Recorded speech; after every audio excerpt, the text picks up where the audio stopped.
Et bonjour à tous, on se retrouve aujourd'hui pour une nouvelle analyse fondamentale concernant des actions PEA du secteur de l'électricité.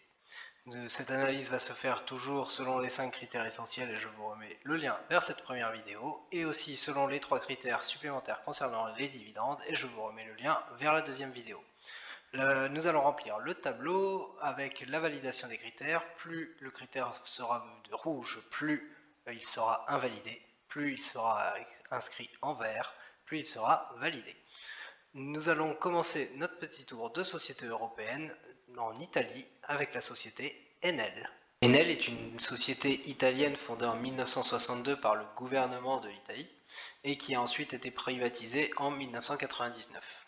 Elle emploie, les derniers chiffres datent de 2014, plus de 68 000 personnes, donc c'est un grand groupe qui était avant tout la Société nationale italienne d'électricité. Maintenant, c'est devenu un groupe multiservice, électricité, gaz, eau, tout en étant un poids lourd de la production électrique à l'échelle mondiale. Au niveau de ses activités un peu plus en détail, donc c'est la principale compagnie d'électricité en Italie et elle distribue l'électricité principalement en Europe, en Amérique du Nord et en Amérique latine.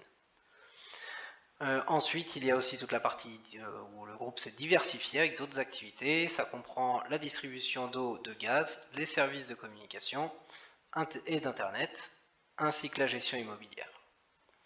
C'est un grand groupe installé depuis bien longtemps et donc c'est du vert côté business. La capitalisation boursière pour Enel est de 81,76 milliards d'euros, c'est une grosse capitalisation supérieure à 500 millions d'euros, c'est donc du vert. L'évolution du résultat net sur les 5 dernières années montre tout d'abord une hausse de 2016 à 2018, puis ça s'affaiblit en 2019 pour rebondir un peu en 2020. En final, sur les 3 dernières années, c'est plutôt à la baisse et par contre de 2016 par rapport à 2020 c'est à la hausse puisque c'est passé de 2,57 milliards en 2016 à 2,61 milliards de résultats nets en 2020. Pas de tendance très claire qui se dégage, c'est donc du jaune. L'évolution du cours de bourse s'affiche lui clairement à la hausse et en vert, et la hausse est de 102,14% environ sur 5 ans, et sur 3 ans par rapport à début juin, nous avons 70,08% de hausse. C'est donc totalement vert pour ce critère. Le PER, le ratio cours sur bénéfice est élevé, il est de 31,31, ce qui le place dans la zone de 25 à 35 que nous mettons en orange. Premier critère concernant les dividendes et l'évolution de ce dividende, nous le regardons sur les 5 dernières années et donc c'est une hausse depuis 2016, mais par contre vous voyez que précédemment c'était à la baisse. La hausse 2016-2020 est de 30% par an en moyenne, c'est donc une forte hausse, c'est donc du vert pour ce critère malgré la baisse d'avant. Le rendement du dividende est élevé, il est de 4,64%, c'est donc supérieur à 3%, ce qui le place dans la zone verte. Le ratio de distribution, la distribution sur le résultat net sur les 5 dernières années, alors j'ai beaucoup de données différentes selon les différents sites, mais une tendance se dégage, même si ici elles n'ont pas l'air d'être toutes correctes. Généralement, il y a beaucoup d'années où c'est entre 70 et 80, donc ce qui correspond à la zone moyenne, la zone en jaune.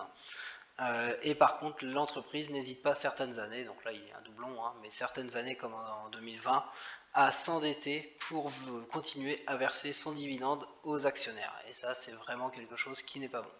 Donc du coup, nous allons pénaliser la couleur pour cela, et donc nous allons passer ce critère en orange. Bilan plutôt mitigé concernant la société Enel, puisqu'on voit l'apparition de 2 critères en orange, notamment le PER qui est trop élevé, et le ratio de distribution, puisque la société n'hésite pas à s'endetter pour maintenir son dividende. Alors certes, les autres critères sur les dividendes apparaissent en vert, puisque le dividende est très élevé et en forte augmentation ces dernières années, et par contre, il est à noter dans les critères essentiels que le résultat, lui, n'est pas très clair, et donc est en orange. Nous poursuivons notre tour de société européenne avec Iberdrola du côté de l'Espagne. Iberdrola est une société espagnole qui a été fondée en 1992 et qui emploie actuellement plus de 38 000 personnes. Cette entreprise c'est une entreprise de production, de distribution et de commercialisation d'électricité et de gaz naturel. C'est un des 10 plus grands producteurs mondiaux d'électricité, c'est un grand producteur mondial d'énergie nucléaire et c'est surtout le leader mondial au niveau de l'énergie éolienne. Ces différentes activités, du coup, on va retrouver l'électricité qui est proposée avec des plans d'électricité, des services concernant l'éclairage, et puis bien d'autres concernant l'électricité, du gaz, des plans sur les gaz, des services et bien d'autres. Vous voyez ici l'Electric Mobility, donc notamment tout ce qui est recharge au niveau des voitures électriques, bien entendu. Le solaire, ici, puisqu'ils sont aussi présents sur le solaire. Et ici, tout ce qui est effectivement Energy Efficiency, donc tout ce qui est pour automatiser à la maison, contrôler et savoir où en est la consommation d'énergie. C'est une grosse société espagnole, très bien implantée, notamment leader dans l'éolien, et donc c'est du vert côté business. La capitalisation boursière pour Iberdrola est là aussi élevée, elle est de 68,61 milliards d'euros, c'est donc du vert. Même si on voit une petite baisse du chiffre d'affaires en 2020, ce n'est pas le cas pour le résultat net. Sur les 5 dernières années, il est constamment en croissance. C'est donc complètement vert pour ce critère. L'évolution du cours de bourse sur les 5 dernières années est à la hausse, puisqu'il s'affiche en vert. L'évolution est de 80,80% en 5 ans. Et par rapport à début juin 2018, sur 3 ans, nous avons 73,18% de hausse. C'est donc supérieur à 5% à chaque fois, et c'est donc du vert. Le PER, le ratio cours sur bénéfice, est de 19,90, ce qui en fait un PER moyen, pas trop élevé, qui est dans la catégorie entre 17 et 25, que nous plaçons en jaune. Passons aux critères concernant les dividendes, et le premier critère sur l'évolution de ce dividende, et vous voyez que sur les 5 dernières années, depuis 2016, même depuis 2015, il est complètement à la hausse. Sur les 5 dernières années, entre 2016 et 2020, c'est 68% de hausse en moyenne par an, donc c'est une forte hausse, et vous voyez que c'est encore plus marqué en 2021, c'est donc complètement vert pour ce critère. Le rendement du dividende est élevé, il est de 4,75%, ce qui le place dans la zone au-dessus des 3%, et donc en vert. Le ratio de distribution est très bon, sauf en 2014, mais nous regardons plutôt sur les dernières années. Vous voyez que depuis, même si là il manque 2019, j'ai regardé sur d'autres sites, et j'ai même des données qui sont inférieures sur d'autres sites. À chaque fois, nous sommes largement inférieurs à 60%. Ici, nous sommes assez proches, mais sur d'autres sites, c'est largement inférieur à 60% dans tous les cas. Tout va dans ce sens, et donc ça va dans le sens du vert pour ce critère. Bilan presque totalement vert concernant la société espagnole Iberdrola, puisque seul le PER s'affiche en jaune et est donc un petit peu élevé, même pas trop élevé, puisqu'il est de 19,90. Tous les autres critères sont sans bémol, tous en vert. Nous revenons en France pour la suite avec la société EDF. EDF, ou Électricité de France, est une entreprise française de production et de fourniture d'électricité qui est détenue à plus de 80% par l'État. C'est un point important. Elle a été fondée le 8 avril 1946 et elle emploie actuellement plus de 150 000 personnes. C'est à noter le premier producteur et fournisseur d'électricité en France et également en Europe. Et elle est très bien classée au niveau mondial, bien entendu.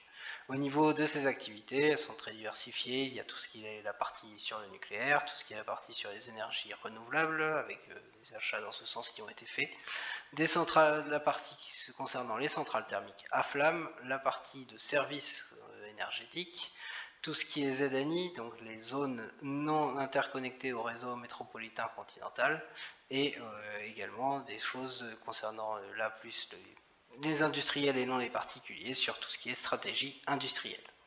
La société est très bien diversifiée, vous voyez ici avec les activités, elle est implantée depuis très longtemps, leader européen et français, c'est donc du vert côté business. La capitalisation boursière d'EDF est là encore élevée, elle est de 36,98 milliards d'euros, c'est donc du vert.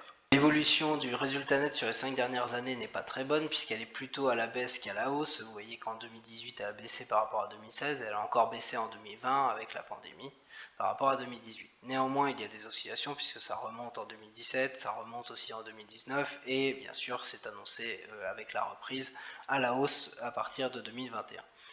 Néanmoins, pour le moment, nous allons mettre du orange pour cette tendance plutôt baissière, mais pas complètement. Mais ça devrait revenir au moins vers du jaune assez rapidement. Le Le cours de bourse s'affiche en vert et est donc haussier, mais la tendance ne semble pas très forte à la hausse. 5,79% de hausse sur 5 ans, donc c'est 1% par an environ. Et par rapport au 8 juin, nous avons 5,13% de hausse, donc c'est encore un peu plus de 1% par an sur les 3 dernières années. Bon, c'est quand même une tendance à la hausse, mais pas vraiment, c'est quand même dans le vert clair. Le PER, le ratio cours sur bénéfice, est très élevé avec les faibles résultats actuels. Il s'élève à 118,89, ce qui le place totalement dans la zone rouge. L'évolution du dividende, comme vous le voyez, c'est la chute libre depuis maintenant 2015, sauf que ça va être un peu rehaussé en 2021. Donc nous allons mettre du orange pour ce début de rehausse. Le rendement du dividende est intéressant, il est de 1,87%, ce qui le place dans la zone entre 1 et 2% que nous mettons en jaune. Une fois de plus, les données divergent selon les sites concernant la distribution sur le résultat net ou le ratio de distribution. Néanmoins, une tendance se dégage également. Les années, on va dire, normales, c'est un ratio de distribution qui est extrêmement faible, voire proche de 0%. Et par contre, l'entreprise EDF n'hésite pas certaines années à s'endetter même très largement pour continuer de verser son dividende à ses actionnaires. Nous allons donc mettre une pénalisation pour ça et nous allons donc mettre du jaune à la place du vert qui serait la catégorie en dessous de 60%. Bilan plutôt négatif concernant l'entreprise française EDF puisque pas mal de critères n'apparaissent pas en vert. Le résultat dans les critères essentiels est en orange, le résultat est plutôt à la baisse ces dernières années, même s'il pourrait s'améliorer. Le PER est lui bien trop élevé avec les résultats actuels et se retrouve en rouge. Concernant les dividendes, aucun critère n'est en vert, puisque le rendement est certes intéressant, mais sa distribution se fait par des fois certains endettements même très importants, même si globalement sinon c'est très proche de zéro ratio de distribution. Et le dividende est lui en diminution depuis de nombreuses années, même s'il commence à repartir à la hausse en 2021. Nous passons désormais du côté de l'Allemagne avec l'entreprise E.ON. E.ON est une société européenne qui a son siège qui est basé en Allemagne, à Essin. Elle emploie plus de 72 000 personnes actuellement. C'est une société européenne du secteur de l'énergie. Ces activités sont un peu moins diversifiées que d'autres, puisqu'elles se sont recentrées avec la scission, après la cession avec Uniper. L'activité principale du groupe, c'est le secteur énergétique qui s'organise en 6 divisions. Et avec l'ouverture, par contre, elle a profité de l'ouverture de l'Union européenne pour s'établir dans ce secteur de l'électricité avec les pays de l'Europe de l'Est, la Hongrie, la Pologne, la Bulgarie, la Roumanie. Et elle est aussi présente du côté de la Russie avec dans le secteur du gaz naturel. Et aussi en Scandinavie pour le même secteur du gaz naturel. Ces activités sont très bien implantées en Europe et c'est donc du vert côté business. La capitalisation boursière pour E.ON est de 26,60 milliards d'euros. C'est une grosse capitalisation, c'est donc du vert. L'évolution du résultat net sur les 5 dernières années montre tout d'abord une année dans le négatif, l'année 2016, c'est l'année de la scission avec la société Uniper qui a repris toutes les activités conventionnelles sur le gaz, le charbon, le nucléaire, le négoce et l'exploration. Ensuite, ça repart complètement à la hausse en 2017, un peu moins en 2018, mais du coup c'est haussier de 2016 à 2018, puis ça repart à la baisse en 2019 puis 2020 avec la crise actuelle. Cela ne montre pas de tendance très claire et donc du coup c'est du jaune. Le cours de bourse s'affiche en vert et est haussier mais ça semble de peu. L'augmentation est de 19,41% sur 5 ans et sur 3 ans par rapport à juin, le 8 juin ici. Nous avons 13,62% de hausse sur 3 ans. À chaque fois c'est une hausse mais inférieure à 5% par an. Nous allons donc mettre du vert clair. Le PER, le ratio cours sur bénéfice, est tout à fait correct puisqu'il est de 11,62 et plutôt vers la partie inférieure de la zone de 10 à 17, mais c'est du vert clair. L'évolution du dividende est à la croissance, tous les ans il augmente, il passe de 0,43 € à 0,46, à 0,49, à 0,51, puis il est annoncé en 2022 à 0,53.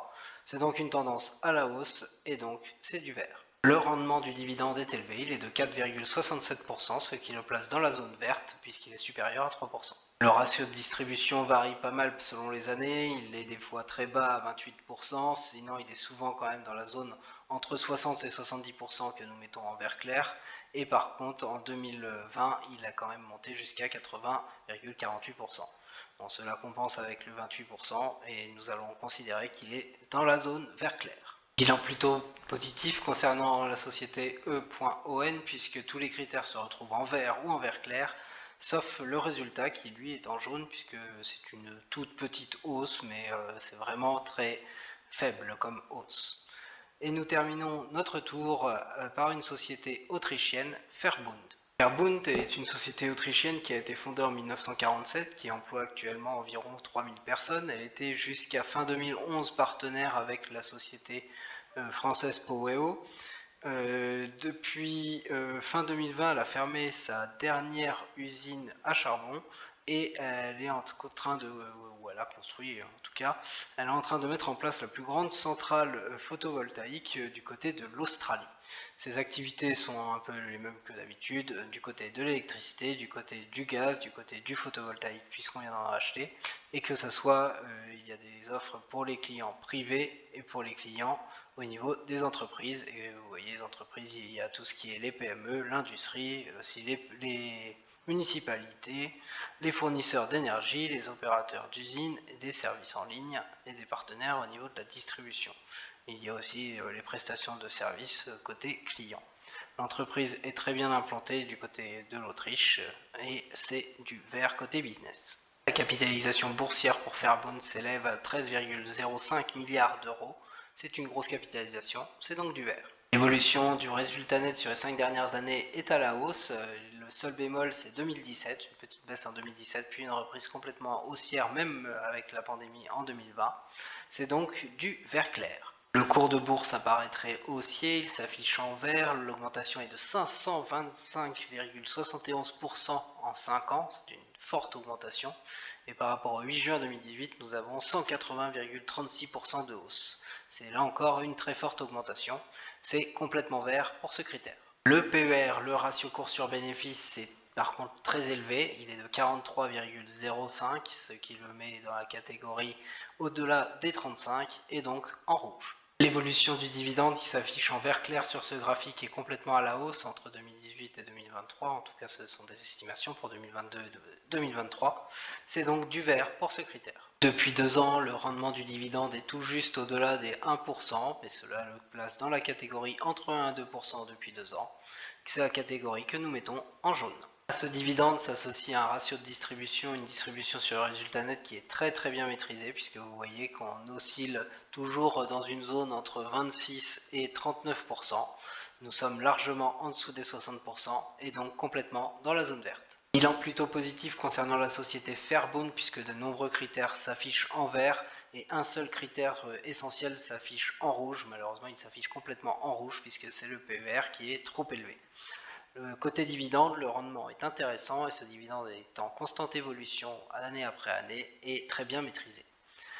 Et voici, je vous laisse ici avec ce tableau rempli concernant 5 sociétés européennes et donc des actions éligibles au PEA concernant le domaine de l'électricité. Je vous souhaite une très bonne journée et je vous retrouve très bientôt dans une prochaine vidéo.